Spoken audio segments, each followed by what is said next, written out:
Hi everybody, how's everyone doing? So, well, I basically have been during this whole quarantine. I've basically been getting a little more into opera, and I think the first opera that I watched was Die Zauberflöte, and that was obviously that was a German. If you've heard what the German language sounds like. It's also called The Magic Flute by Mozart. I saw that a couple months ago, probably early April, mid-April, early to mid-April, and it was pretty good. Um, there are a couple of songs that I really like, and so and I've been watching, and the Royal Opera House has their own YouTube channel, and they have been uploading some of their archives, and so and a lot of things have been a lot of art things have been uploading their their thing a lot of plays like Andrew Lloyd Webber has been uploading like the Phantom of the Opera, Cats, uh Joseph made Technicolor Dreamcoat. I saw a version of Frankenstein that had Benedict Cumberbatch in it, and I enjoy all those. And it's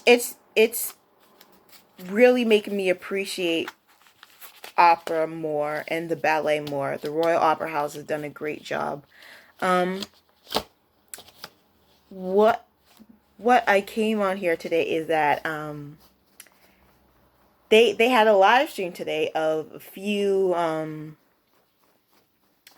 opera singers doing a a few opera singers doing solos, and they had one ballet solo, and but it had I think she was a mezzo soprano. I'm still not that great with knowing which of finding out which singers are which tones, but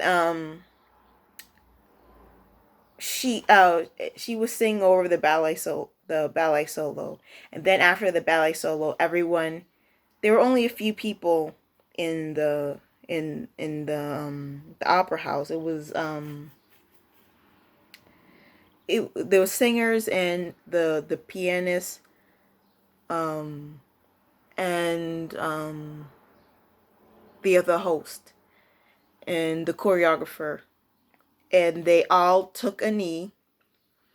I think there were like 15 to 20 of them. They all took a knee at the end to signify Black Lives Matter. Oh my gosh, the chat section. Now you know what? Most people love to catch live streams because of the chat. Um and I'm guilty as charged too. I like to catch the lives because of the chats. Um but when they took a knee, so there were so many people who were just like, I can't believe they would bring politics into opera. I can't believe they I can't I came here just to get away from COVID-19 and all this other protest mess. I I'm leaving now. I'm leaving Royal Opera House. Sorry. This was nice, but I have to leave now. And I was just like, or people would be like, opera has no place in politics. I'm just like, do you not know your history? Art has a huge impact art, his art, opera, music has a huge thing in the making of history, the making of politics. It's like it's changed so much, whether it be, and whether they're always going to be um seeing the chat section, it kind of made me like, y'all don't know what you're talking about. And whether you I am all for having a different opinion than me. It's just like, be respectful when you talk to me, please, because I'm not gonna listen to you if you're shouting at me saying you're wrong because you're stupid. And I'm not gonna say to you you're wrong because you're stupid, because I know we're just gonna keep yelling at each other and we're not gonna get anywhere. If you want to tell me your side of the opinion of the your side of an opinion of theory of a topic, you do it, and I'll tell you my side. And who knows, one of us, we might not change any of our opinions, or maybe I'll probably understand your side better. I and you'll probably understand my side better. So I did chat back and I said, opera and art history has had a place in politics for a long time. And it's still, people just still got off. And it's like, it's okay, there are people who just there are people who just don't want to be bothered by it, even though they know it's there. It's just like, the reason why there's no one there, they had a live stream in the opera house when there were no audience members, is because of COVID-19. And politics has told them that no one can gather in large places. So you can't ignore politics. Politics is going to affect everything, no matter what. And so it's just like how I mentioned in the beginning, that like the Magic Flute was the first, like basically the first opera that, well, I've watched operas before, but I haven't watched the whole thing, but because I was never really into opera. But now I'm appreciating it more, and I think the Magic Flute was the one that I really liked the most, and that I really watched thoroughly. And I was like, throughout the whole throughout the show, um it's on YouTube, and it's not through the Royal Opera House, because the Royal Opera House gets rid of their things after like a week or a week and a half, takes down their stuff after a week or a week and a half. But it's on, I forget who uploaded it, but it's a 2000, it was a 2001 piece that I watched of the Magic Flute. And it's like, you don't think when Mozart wrote the Magic Flute that wasn't controversial? I mean, Maria Theresa, who was the Holy Roman Empress at the time, was furious with Mozart, because he would always go against the Catholic Church. He was very outspoken against the church. And this was also during the Enlightenment. The Enlightenment, this was when um this is when people were speaking against the government, and the government was also the church back at that time as well. So the government technically still is the church, if you want to, but that's a whole different story. Well, the government can also be the church, but because still some people in American people want to say church and state are separate, but there's still a lot of overlapping stuff going on. But we're not getting into that. But the whole night was saying that we should get rid of the stuff that we were thinking about back then and start actually making inferences for ourselves. You don't think that politics makes a plays a huge part in art? You don't think that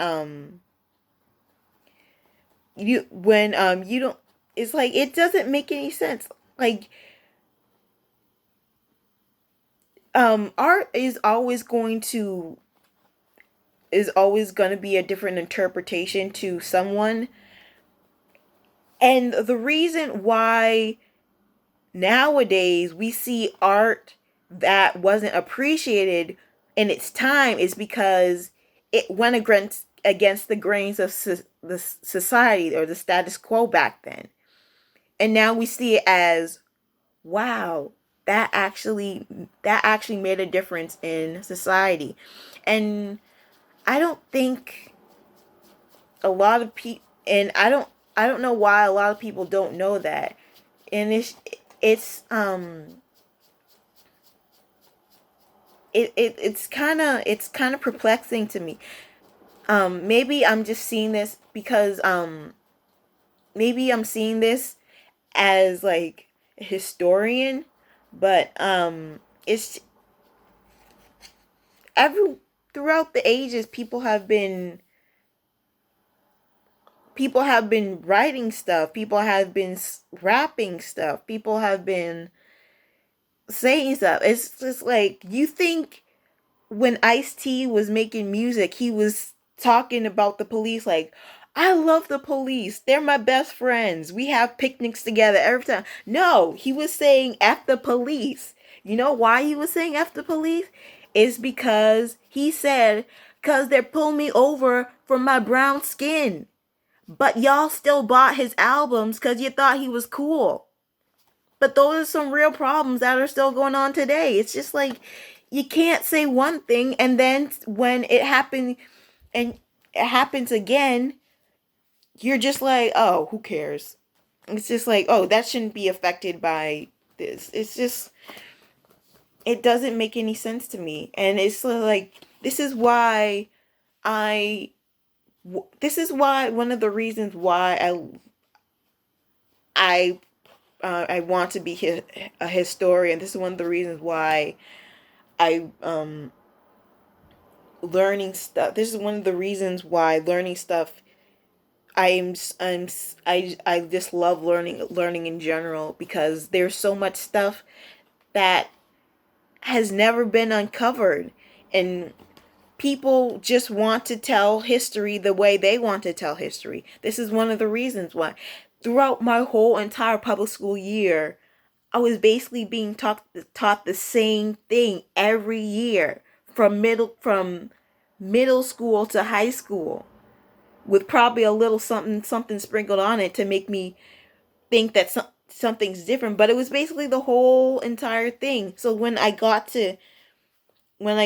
older and I got to college, I was like, wow, there's so much more history that I need to know. And that's one of the reasons why I became why one of my majors was history. This is one of the reasons why I am getting an MA in history, because there's so much that we don't know, and there's so much that we need to interpret that it's still left unsaid. And it's just, where would we be without the art that we have that's talking that has challenged the status quo in these times. So like, you really don't think Thomas Paine wrote Common Sense. He basically united the whole country to say, oh, we're not just Bay Staters, we're not just Pennsylvania, we're not just Virginia, we're actually all Americans now. So if if you say that that it that art has no effect on politics shouldn't be involved in art, then that's the whole reason that they make it, is to challenge the status quo, to get people talking. So if you're saying politics shouldn't have a place in opera, then don't watch it then. And then you probably wonder, like, why don't I like opera anymore? Because if you take out the politics from opera, then you'll be like, why don't I like opera anymore? Because most of the stuff that you like were about things that that seemed different at the time. You probably don't see it because stuff has changed significantly, but during that time it ruffled a lot of feathers. I mean, why do you think women started being on screen? Because why do you think there started to be an interracial kiss? The first interracial kiss on TV was on Star Trek, because they want people to start talking.